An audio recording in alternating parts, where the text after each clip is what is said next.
Palamunin ka lang. Kung wala ako, paano ka? Palit tayo, ako sa bahay, ikaw magtrabaho. Saan napupunta sweldo ko? Ano ikinapagod mo? Ilan lang yan sa mga masasakit na salita na naririnig ng isang asawang naiiwan sa bahay.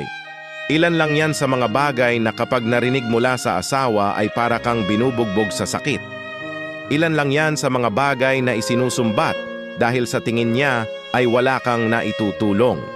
Akala kasi ng ibang asawa, sila lang ang may karapatang mapagod. Akala nila sila lang ang may ambag at pakinabang.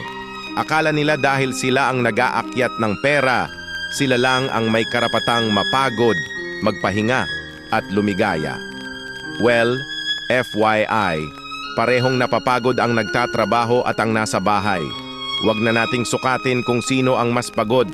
Basta ang klaro, parehong napapagod, parehong may naiaambag, at parehong kailangan ng pahinga at maayos na tulog.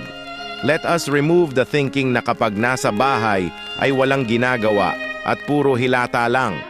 Tanggalin sana natin sa isip natin na porke nasa bahay hindi napapagod at palamunin lang. That is very wrong. Your spouse is your partner, not your slave. Let this sink into everyone. P.S. To everyone experiencing this, huwag hahayaan na mapanghinaan ng loob dahil sa mga ganyang salita. We should know our worth as a person. Huwag ibabase ang halaga sa sasabihin ng iba. You are wonderfully made and you are doing great. You are loved and you are worth it.